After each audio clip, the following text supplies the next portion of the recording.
everyone, in this video we're going to go through the Term 1 Test 2 solutions for Maths Methods test.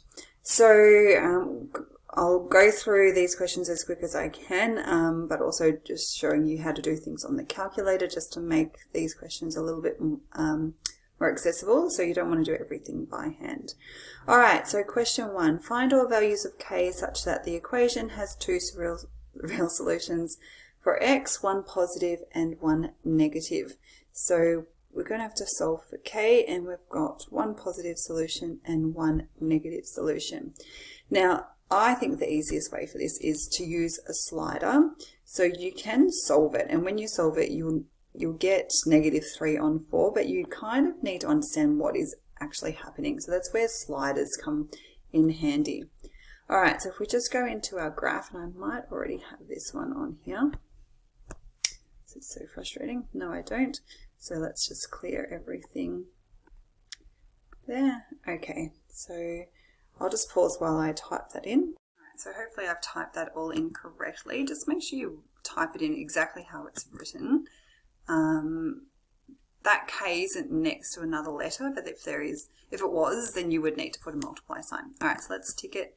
Then this button here will add our slider, and you can see we've got a slider here, but this slider is a bit annoying because we're going, well, this one, I don't know what your settings will be on. Mine's going from -1000 to 1000, which is just too high. Now looking at my answers, see how they're all got 3/4 in them. So if I just go to this little menu here and change our settings, I'm just going to, I'll just put 0 in there for now, and we're just going to go from -1 to 1 because there's no point in going greater than that. And the step, I'm just going to do 0.25 or 1/4. Alright, so if I was to go to -3/4, oops, so there's -3/4, you can see it is on the line. So that is one solution. Now, if I was to go below that, I can see I've got no solutions. So that actually rules out option E. Okay, so we can get rid of option E. So now we're going to say, all right, if it's greater than, so it's going to, and it can't be equal to, okay, because if it was equal to, you'd only have one solution, so you can get rid of option B. All right, so let's just keep going. We'll keep going to 3/4. So you can see, hopefully, we might not be able to. Yeah, we're going to have to change our window just a little bit. So let's go, whoops, not to that one, to 20, -20. We want to be able to see it. All right, so just go back to my slider. All right, so we're at 0.25. Oh, I still can't see it. Sorry, guys. It's probably a bit better. Okay, so we're at 0.5, so we're still below 3/4.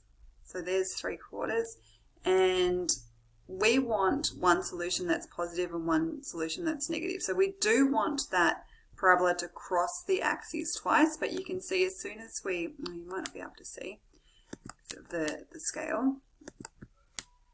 So what is actually happening here? So when it's 3/4, you can see it goes through 0, and then as soon as I go bigger than that, it's going to the left, so it's getting negative. I just might, oops, just change this to 10. Oh, what am I doing?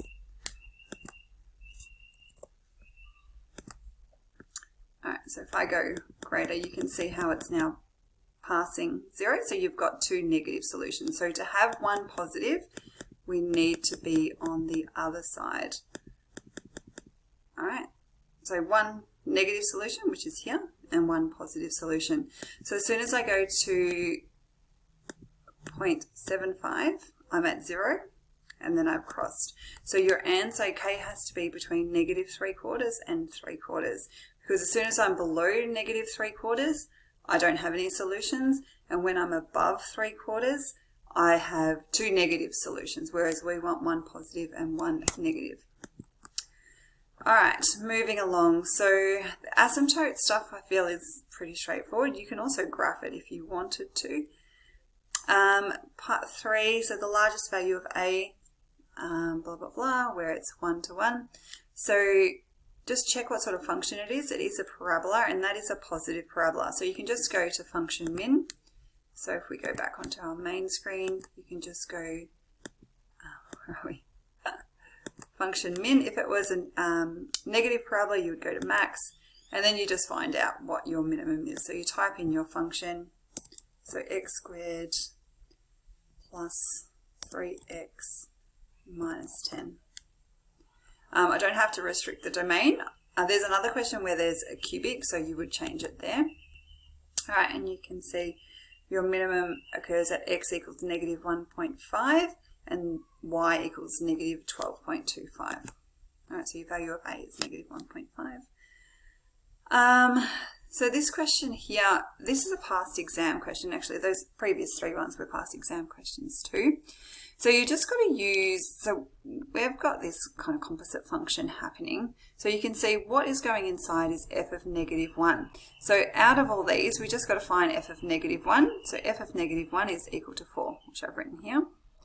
So that means instead of having f of negative 1 in there, I can just put 4. So we're working out g of 4, and there's g of 4, which is 6. So if you get this question on the exam, it should be very basic. They're such good questions that they look more complicated, but they take about 20 seconds to do.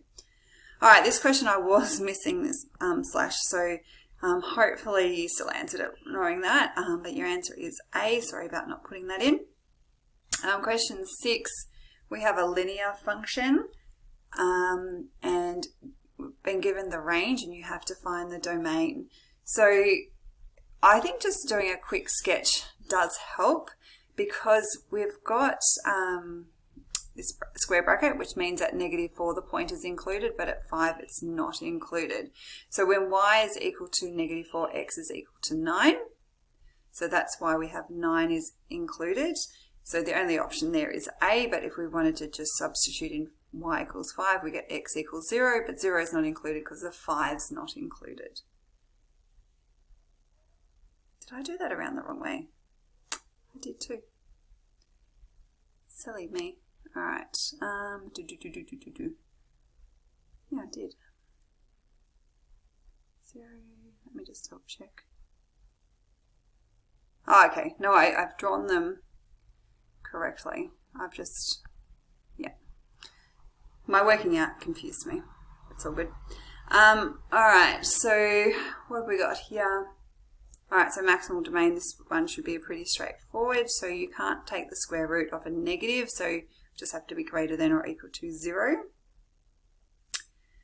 Question 8, we're finding the inverse. That is a pretty straightforward inverse to solve for, so that was pretty straightforward. This one here is a typical exam question where you've got a parabola, but you've got to consider your domain. So a lot of students will just substitute in the negative 1 and the 5 and not realize that you've actually got a value that is smaller than that. So you can just do, so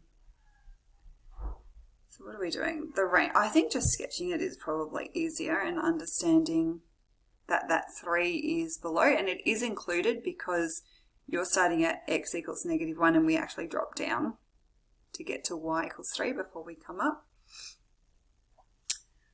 All right, question 10, so a midpoint, so there's your midpoint formula. You can also do that on your calculator if you had the formula in there, but I think that's yeah, not too hard to do by hand. I feel like I got a sneeze coming on too, so just bear with me, I've been sneezing all day. All right, question 11. So we've got the area of the triangle. Whenever you see the area of a triangle, it's highly likely going to be a right angle triangle, so just keep an idea on that. This one's a pretty easy one, but you might have a question where you've got perpendicular lines which form a right angle. So just drawing the line here, understanding we've got a y-intercept at 4 and an x-intercept at 6, and so that gives you a height of 4 and a base of 6, so half base times height gives you 12. If a and b are real numbers, has asymptotes, okay, so that's pretty easy. So your denominator can't equal 0, and the b just means the graph has been shifted up b. Question 13, the equations of the asymptote, more asymptotes, so we can't have the denominator equal to 0, so that's why we get 7 on 3. Just notice that we've got x, y, x, y, x, which is pretty annoying, that sort of writing, but just looking out for x does not equal 7 over 3, so that means we've got an asymptote at x equals 7 on 3. So you would probably just want to, you can see I crossed out the ones it couldn't have been. It could only, well, I didn't even have to find out the other asymptote. There is only one answer with x equals 7 on 3. Question 14, which of the following is false? So all to do with asymptotes. So we've got an asymptote. Remember, the denominator can't equal 0, so we've got an asymptote at x equals -5, and a horizontal asymptote at y equals -1.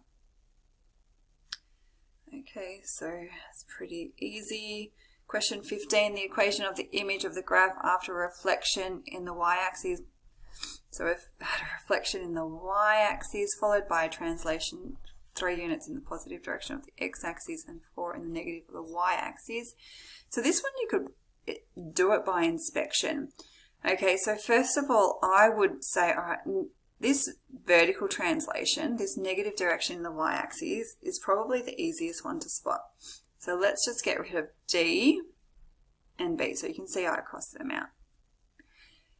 We've got a reflection in the y-axis, so that negative is happening in front of the x, and then what is that translation? So positive direction of the x-axis, so x minus 3 to the power of 1/3. All right, so that you can see is none of those options there. So we can actually multiply that negative in. So we end up with negative x plus 3. Now, what was I going to say?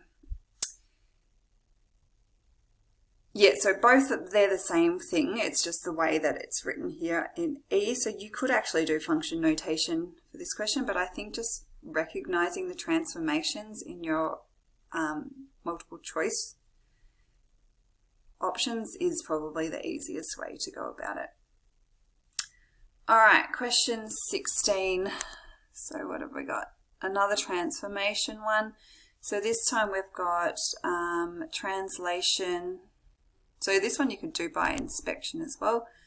5 units in the negative direction of the x-axis, 3 units in the negative direction of the y, but then we've got a reflection, so that makes it a little bit harder. So if they're not in the form DRT, it does make it a little bit harder. So you can see here I've done function notation. So first of all, I've got my translation. So the x minus 5 is our negative direction of the x-axis, and the minus 3 is in the y. But then we've got a reflection in the y-axis, which is this negative here. Now, what was I going to do? What did I do here?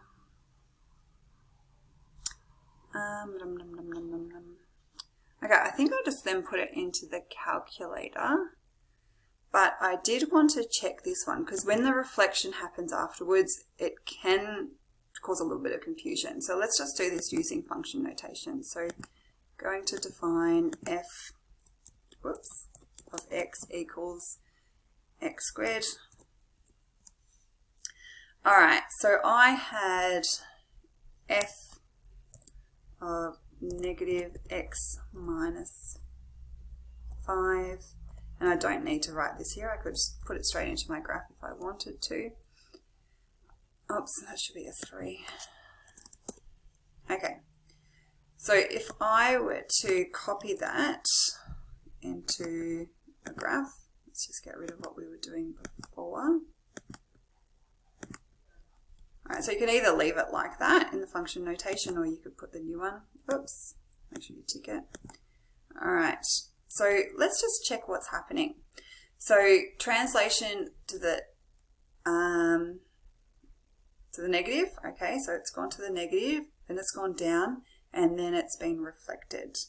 So see how my answer back here, all right, so the x minus 5 squared minus 3, which I've written here, we would usually interpret that as to the right 5, and then this is down 3. Now the reason, so you should know by now, transformations, you can get the same image through multiple different types of transformations. So the fact that this reflection has happened at the end is the same as going to the left and then reflecting, or you could just go to the right. Okay, so if I just go back here to my graph just to show you what I mean. So if I just copy that down, so we'll just get rid of that for now.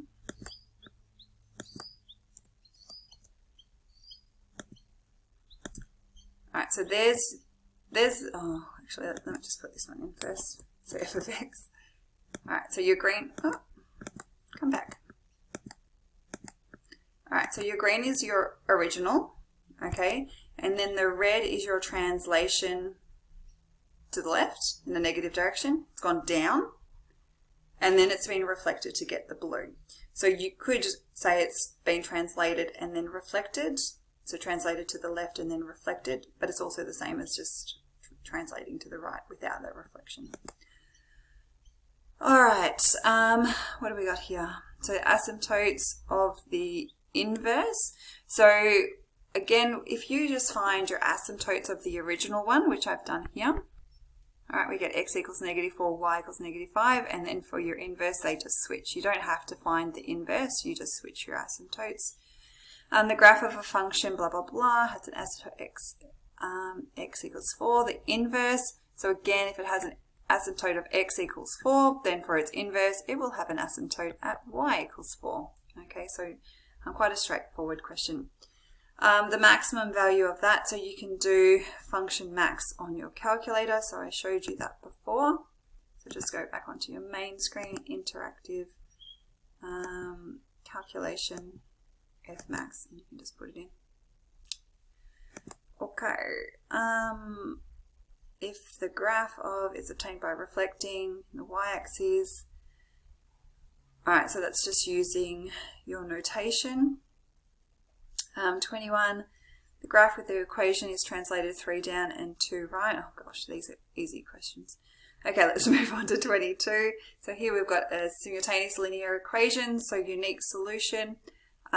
We've done heaps of these, and this one is not a difficult one to do. So you can rearrange them in the form y equals mx plus c. I just think it is so much easier just to do the ratio of coefficients.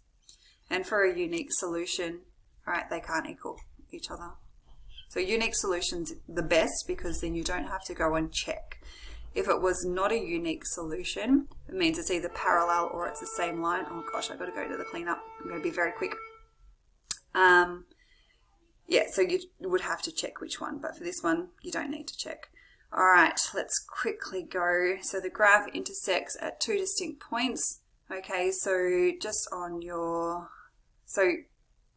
letting your graphs equal each other. So kx minus 3 is equal to this, okay, which is what I've done here. Then I just let it equal 0 and I get the discriminant. So for us to have 2 points, your discriminant does have to be greater than 0. So I just put that on CAS and I got the solution that way. So just using solve on your calculator. 24, the inverse. Okay, that's pretty straightforward. And here we do have a cubic. So remember, it does have to be a one-to-one function. So I might quickly do this because I think it's important to show you this one. All right, so let's clear all that. Let's be very quick because I've got to go to clean up. X cubed minus 3x squared plus 3. So if I was to sketch that, you can see it's not a one-to-one function. So we're going from negative infinity to a. So basically I want to know this first maximum point here. So I can just, oops, not do that. Do this one. Zoom in. You can see it's pretty much at 0. All right, so I can see it's at 0. So A can be anything less than or equal to 0. It's not going to be 2 or 1. All right, so I don't even have to calculate what that maximum is. I can clearly see it's going to be 0. All right, guys, I hope you have fun at cleanup. Have a great break, and I'll see you next time.